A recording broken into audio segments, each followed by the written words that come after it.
ಸೂಪರಾಗಿ ರೆಡಿಯಾಗಿದೆ ಎಳ್ಳಿಕಾಯಿ ಚಿತ್ರಾನ್ನ. So taste ಮಾತ್ರ ಅಲ್ಟಿಮೇಟ್ ಆಗಿರುತ್ತೆ.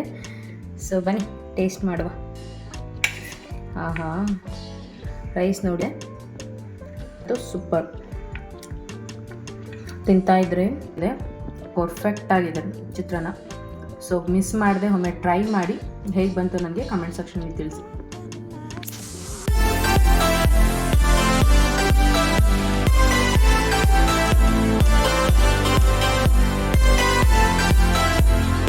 ಬಾಣಲೆ ಬಿಸಿ ಆದ ನಂತರ ನಾವು ತೊಗೊಂಡಿರುವಂಥ ಆಯಿಲ್ನ ಹಾಕೋಬೇಕಾಗುತ್ತೆ.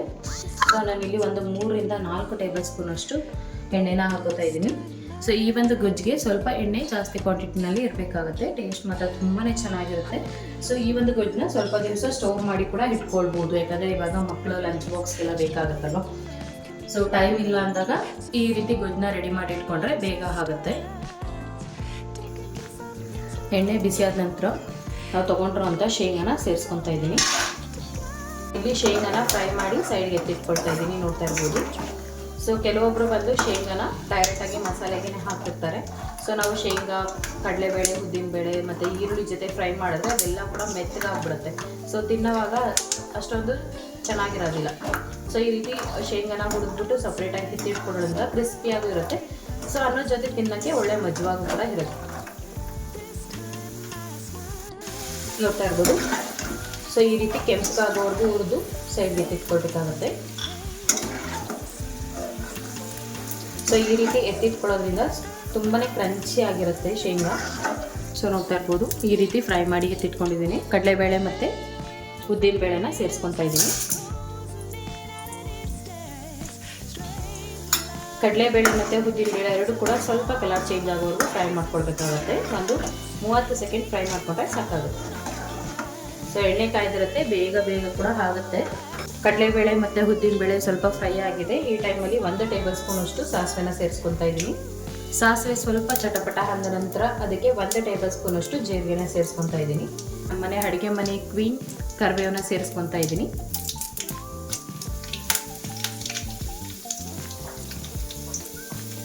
ಸೊ ಇವೆಲ್ಲವೂ ಸ್ವಲ್ಪ ಫ್ರೈ ಆಗಿ ಅದ್ರ ಜೊತೆಗೆ ಜಡ್ಡಿಟ್ಕೊಂಡಿರೋಂಥ ಬೆಳ್ಳುಳ್ಳಿನ ಸೇರಿಸ್ಕೊತಾ ಇದ್ದೀನಿ. ಬೆಳ್ಳುಳ್ಳಿ ಸ್ವಲ್ಪ ಫ್ಲೇವರ್ ಬಿಡೋವರೆಗೂ ಒಂದು 30 ಸೆಕೆಂಡ್ಸು ಉಟ್ಕೊಳ್ಬೇಕಾಗತ್ತೆ. ಸೊ ಇವೆಲ್ಲವೂ ಫ್ರೈ ಆದ ನಂತರ ಸೊ ನಾನು ತೊಗೊಂಡಿರೋಂಥ ಈರುಳ್ಳಿನ ಸೇರಿಸ್ಕೊತಾ ಇದ್ದೀನಿ. ಇದಕ್ಕೆ ನೋಡ್ತಾ ಇರ್ಬೋದು, ಈರುಳ್ಳಿ ಸ್ವಲ್ಪ ಜಾಸ್ತಿ ಕ್ವಾಂಟಿಟಿನಲ್ಲಿ ಇರಬೇಕಾಗತ್ತೆ. ಈ ಒಂದು ಎಳ್ಳಿಕಾಯಿ ಚಿತ್ರಾನ್ನಕ್ಕೆ ಟೇಸ್ಟ್ ತುಂಬಾ ಚೆನ್ನಾಗಿರುತ್ತೆ. ಸೊ ನಾನು ದೊಡ್ಡ ಗಾತ್ರದ್ದು 3 ಈರುಳ್ಳಿನ ತೊಗೊಂಡಿದ್ದೀನಿ, ನೋಡ್ತಾ ಇರ್ಬೋದು. ಸೊ ನೀಟಾಗಿ ಮಿಕ್ಸ್ ಮಾಡ್ಕೊಳ್ಬೇಕಾಗತ್ತೆ. ಎಲ್ಲರೂ ಕೂಡ ಇಷ್ಟಪಡುವಂಥ ಗೊಜ್ಜು ಅಂತಲೇ ಹೇಳ್ಬೋದು. ಸೊ ತುಂಬ ಬೇಗ ಕೂಡ ಆಗುತ್ತೆ, ಹಾಗೆ ಟೇಸ್ಟ್ ಕೂಡ ತುಂಬಾ ಚೆನ್ನಾಗಿರುತ್ತೆ. ಸೊ ಡೈಲಿ ಏನಪ್ಪ ತಿಂಡಿ ಮಾಡೋದು ಅಂತ ಯೋಚನೆ ಮಾಡ್ತಿದ್ರೆ ತಪ್ಪದೆ ನನ್ನ ಚಾನಲ್ನ ಸಬ್ಸ್ಕ್ರೈಬ್ ಮಾಡ್ಕೊಳ್ಳಿ. ಲೆಕ್ಕನೇ ಇಲ್ಲದೆ ಇರೋಷ್ಟು ರೆಸಿಪೀಸ್ ನನ್ನ ಚಾನಲಲ್ಲಿ ಅಪ್ಲೋಡ್ ಆಗಿದೆ. ಒಂದ್ಸತಿ ಇಂಟ್ರೆಸ್ಟ್ ಇದ್ದರೆ ಚೆಕ್ಔಟ್ ಮಾಡ್ಬೋದು. ಸ್ವಲ್ಪ ಫ್ರೈ ಆಗಲಿಕ್ಕೆ ಬಿಡೋಣ. ಈರುಳ್ಳಿ ಬೇಗ ಕುಕ್ ಆಗಬೇಕಂತ ಹೇಳಿದ್ರೆ ಸ್ವಲ್ಪ ಈರುಳ್ಳಿ ಮಗ್ಗುವಷ್ಟು ಉಪ್ಪನ್ನ ಸೇರಿಸ್ಕೊಳ್ಬೇಕಾಗುತ್ತೆ. ಈ ಉಪ್ಪನ್ನ ಸೇರಿಸ್ಕೊಳ್ಳೋದ್ರಿಂದ ಈರುಳ್ಳಿ ಬೇಗನೆ ಸಾಫ್ಟ್ ಆಗುತ್ತೆ. ಸೊ ಈ ಒಂದು ಗೊಜ್ಜನ್ನ ನಾವು ಹೈ ಫ್ಲೇಮ್ನಲ್ಲೇ ಮಾಡ್ಕೊಳ್ಬೋದು. ಒಂದು ಕಡೆ ಅನ್ನ ಕೂಗುವಷ್ಟರೊಳಗಡೆ ಒಂದು ಕಡೆ ಗೊಜ್ಜು ರೆಡಿ ಆಗಿಬಿಡುತ್ತೆ, ಪಟಾಪಟ್ ಅಂತಲೇ ಮಾಡ್ಕೊಂಡು ಬಿಡ್ಬೋದು. ಸೊ ನಾವೆಲ್ಲಾದರೂ ಟ್ರಾವೆಲ್ ಮಾಡಿರ್ತೀವಿ ಅಥವಾ ಎಲ್ಲಾದರೂ ಹೋಗಿ ಬಂದಾಗ ಮಕ್ಕಳಿಗೆ ಲಂಚ್ ಬಾಕ್ಸ್ಗೆ ಬೇಗನೆ ಟಿಫನ್ ರೆಡಿ ಮಾಡ್ಕೊಳ್ಬೇಕು ಅಂತಾಗ ಈ ಒಂದು ಗೊಜ್ಜನ್ನ ಮಾಡ್ಕೊಳ್ಬೋದು, ಬೇಗನೆ ಆಗುತ್ತೆ.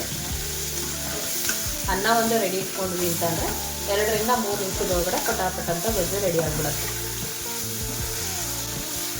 ಸೊ ನಾವಿಲ್ಲಿ ಎಲ್ಲಿ ಕೂಡ ನೀರು ಕೂಡ ಸೇರಿಸೋದಿಲ್ಲ, ಹಾಗಾಗಿ ಸೊ ಜಾಸ್ತಿ ದಿವಸ ಕೂಡ ಸ್ಟೋರ್ ಮಾಡ್ಬೋದು ಈ ಒಂದು ಗೊಜ್ಜನ್ನ ನಾವು.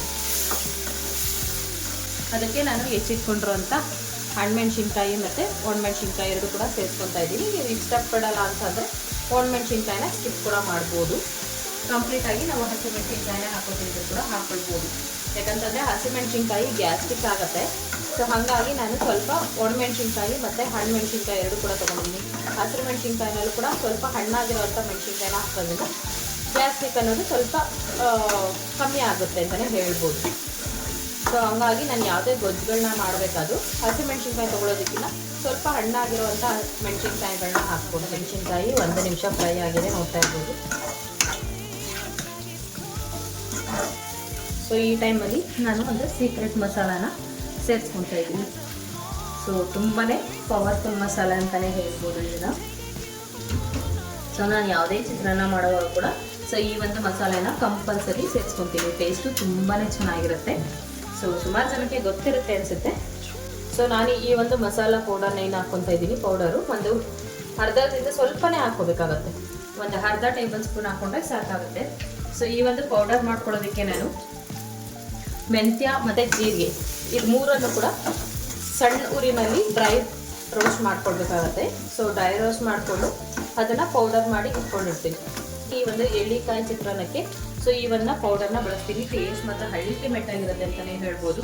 ಸೊ ಒಮ್ಮೆ ಟಫ್ ಡೇ ನೀವು ಕೂಡ ಟ್ರೈ ಮಾಡಿ. ಮೆಂತ್ಯ, ಸಾಸಿವೆ ಮತ್ತು ಜೀರಿಗೆ. ಸಾಸಿವೆ ಕಡಿಮೆ ಕ್ವಾಂಟಿಟಿನಲ್ಲಿ ಹಾಕೋಬೇಕು. ಒಂದು 1/4 ಟೇಬಲ್ ಸ್ಪೂನು ಸಾಸಿವೆ, 1/4 ಟೇಬಲ್ ಸ್ಪೂನ್ ಮೆಂತ್ಯ, ಒಂದು ಅರ್ಧ ಟೇಬಲ್ ಸ್ಪೂನ್ ಜೀರಿಗೆ. ಸೊ ಇದಿಷ್ಟನ್ನು ಕೂಡ ಡ್ರೈ ರೋಸ್ಟ್ ಮಾಡಿ ಪೌಡರ್ ಮಾಡಿ ಹಾಕ್ಕೊಳ್ಬೇಕಾಗತ್ತೆ. ಸೊ ನಾನು ಒಮ್ಮೆಲೇ ಒಂದು ವಾರಕ್ಕಾಗುವಷ್ಟು ಪೌಡರ್ ಮಾಡಿ ಇಟ್ಕೊಂಡಿರ್ತೀನಿ. ಆ ಒಂದು ಪೌಡರ್ನ ಸೇರಿಸಿದ್ದೀನಿ. ಸೊ ಪೌಡರು ಸ್ವಲ್ಪ ಸ್ಮೆಲ್ ಹೋಗೋವರೆಗೂ ಹುರ್ಕೊಳ್ಬೇಕಾಗತ್ತೆ. 1/4 ಟೇಬಲ್ ಸ್ಪೂನ್ ಅಷ್ಟು ಅರಿಶಿನ ಸೇರಿಸ್ಕೊತಾ ಇದ್ದೀನಿ. ಅರಿಶಿನ ಸೇರಿಸ್ಕೊಂಡು ಒಂದು ರೌಂಡ್ ನೀಟಾಗಿ ಮಿಕ್ಸ್ ಮಾಡ್ಕೊಳ್ಬೇಕಾಗತ್ತೆ. ನಾನಿಲ್ಲಿ ಅರಿಶಿನ ತುಂಬ ಬಳಸೋದಿಲ್ಲ, ಲೈಟಾಗಿ ಅರಿಶಿನ ಹಾಕೋದು. ಹಾಗಾಗಿ ಸ್ವಲ್ಪ ಅರಿಶಿನ ಹಾಕ್ಕೊಂಡಿದ್ದೀನಿ. ಸೊ ಅದ್ರ ಜೊತೆಗೆ ನಾವು ತೊಗೊಂಡ್ರೋ ಅಂಥ ಕಾಯಿ ತುರಿನ ಸೇರಿಸ್ಕೊತಾ ಇದ್ದೀವಿ. ಸೊ ಕಾಯಿ ತುರಿ ಇಷ್ಟಪಡೋವಂಥವ್ರು ಸ್ವಲ್ಪ ಜಾಸ್ತಿ ಕಡಿಮೆ ಮಾಡ್ಕೊಳ್ಬೋದು. ಕಾಯಿ ತುರಿ ಹಾಕಿದಷ್ಟು ಟೇಸ್ಟು ಚೆನ್ನಾಗೇ ಬರುತ್ತೆ. ಕಾಯಿ ತುರಿನ ಹಾಕ್ಕೊಂಡು ನೀಟಾಗಿ ಮಿಕ್ಸ್ ಮಾಡ್ಕೊಳ್ಬೇಕಾಗತ್ತೆ.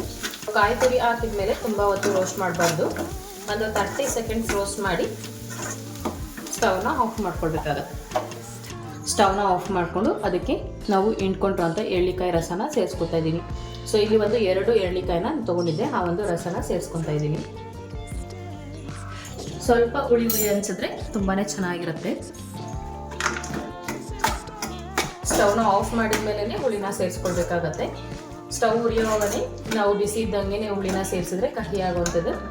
ಸೊ ಹಂಗಾಗಿ ಯಾವುದೇ ಕಾರಣಕ್ಕೂ ಬಿಸಿ ಇರೋವಾಗ ಹುಳಿನ ಸೇರಿಸ್ಕೊಳ್ಬೇಡಿ.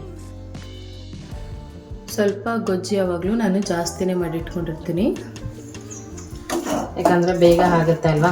ಸೊ ಇನ್ ಕೇಸ್ ಏನಾದರೂ ಸಾಂಬಾರು ಏನಾದರೂ ಉಳ್ಕೊಂಡಿದೆ, ಬೆಳಗ್ಗೆ ಟಿಫನ್ಗೆ ಏನಾದರೂ ಬೇಕು ಅನ್ನೋ ಟೈಮಲ್ಲಿ ಸೊ ಈ ರೀತಿ ಗೊಜ್ಜು ಮಾಡಿಕೊಂಡ್ರೆ ಸೊ ಒಂದು ದಿವಸ ನಮಗೆ ಫ್ರೀ ಸಿಗುತ್ತೆ. ಏನಾದರೂ ಬೇರೆ ಕೆಲಸ ಮಾಡ್ಕೊಳ್ಬೋದು ಅಂಥೇಳಿ ಸ್ವಲ್ಪ ಗೊಜ್ಜು ಜಾಸ್ತಿ ಕ್ವಾಂಟಿಟಿನಲ್ಲೇ ಮಾಡ್ಕೊಂಡಿರ್ತೀನಿ. ಸೊ ಈ ರೀತಿ ಗೊಜ್ಜನ್ನ ಎತ್ತಿಟ್ಕೊತೀನಿ ನಾನು.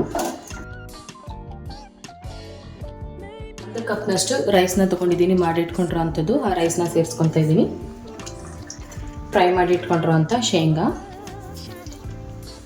ಸೊ ಈ ಟೈಮಲ್ಲಿ ನಮಗೆ ರುಚಿಗೆ ಎಷ್ಟು ಬೇಕು ನೋಡಿಕೊಂಡು ಉಪ್ಪನ್ನು ಕೂಡ ಸೇರಿಸ್ಕೋಬೋದು. ಹಾಗೆ ಕೊತ್ತಂಬರಿ ಸೊಪ್ಪನ್ನ ಸೇರಿಸ್ಕೊತಾ ಇದ್ದೀನಿ. ಎಲ್ಲವನ್ನು ಕೂಡ ನೀಟಾಗಿ ಮಿಕ್ಸ್ ಮಾಡ್ಕೊಳ್ಬೇಕಾಗತ್ತೆ. ಸೊ ಬೇಗ ಆಗುತ್ತೆ, ಹಾಗೆ ತುಂಬಾ ಟೇಸ್ಟಿಯಾಗಿರುತ್ತೆ. ಸೊ ಮಕ್ಕಳು ಲಂಚ್ ಬಾಕ್ಸಿಗಂತೂ ಮಾಡಿಸಿದ ರೆಸಿಪಿ ಅಂತಲೇ ಹೇಳ್ಬೋದು. ತುಂಬಾ ಇಷ್ಟಪಟ್ಟು ತಿಂತಾರೆ, ಯಾಕಂದರೆ ಸ್ವಲ್ಪ ಹುಳಿ ಅಂಶ ಇರುತ್ತಲ್ವ, ಹಾಗಾಗಿ ಸೊ ತುಂಬಾ ಇಷ್ಟಪಟ್ಟು ತಿಂತಾರೆ. ಡೈಲಿ ಒಂದು ಲಂಚ್ ಬಾಕ್ಸ್ಗೆ ಟಿಫನ್ ಬೇಕಾಗುತ್ತೆ. ಸೊ ಆ ಟೈಮಲ್ಲಿ ನೀವು ಈಸಿಯಾಗಿ ಮಾಡ್ಕೊಳ್ಬೋದು. ಹಾಗೆ ಅದಕ್ಕೆ ಮುಂಚೆ ನನ್ನ ಚಾನಲ್ ಯಾರಾದರೂ ಫಸ್ಟ್ ಟೈಮ್ ನೋಡ್ತಾ ಇದ್ದೀರಾ ಅಂದರೆ ತಪ್ಪದೇ ಚಾನಲ್ನ ಸಬ್ಸ್ಕ್ರೈಬ್ ಮಾಡ್ಕೊಳ್ಳಿ. ಹಾಗೆ ಪಕ್ಕದಲ್ಲಿರುವಂಥ ಬೆಲ್ ಐಕನ್ನ ಕ್ಲಿಕ್ ಮಾಡಿ ನೋಟಿಫಿಕೇಷನ್ ಆನ್ ಮಾಡ್ಕೊಳ್ಳಿ. ಸೊ ದಟ್ ನಾನು ಹಾಕುವಂಥ ಹೊಸ ವೀಡಿಯೋಗಳು ಮಿಸ್ ಮಾಡ್ತಾನೆ ನೋಡ್ಬೋದು. ಕಲರ್ ನೋಡ್ತಾ ಇರ್ಬೋದು ಎಷ್ಟು ಚೆನ್ನಾಗಿದೆ. ನಮ್ಮನೆ ಫೇವ್ರೇಟ್ ರೆಸಿಪಿ ಇದು, ಎಳ್ಳಿಕಾಯಿ ಚಿತ್ರಾನ್ನ. ಸೊ ಏನಿಲ್ಲ ಅಂದರೂ ವಾರದಲ್ಲಿ 2 ದಿವಸ ಅಂತೂ ಮಾಡೇ ಮಾಡ್ತೀವಿ. ರೆಡಿ ಆಯಿತು ಎಳ್ಳಿಕಾಯಿ ಚಿತ್ರಾನ್ನ. ಬನ್ನಿ ಸರ್ವ್ ಮಾಡ್ಕೊಡೋಣ. ರೈಸ್ ಕೂಡ ಉದುರಾಗಿ ಬಂದಿದೆ ನೋಡ್ತಾ ಇರ್ಬೋದು.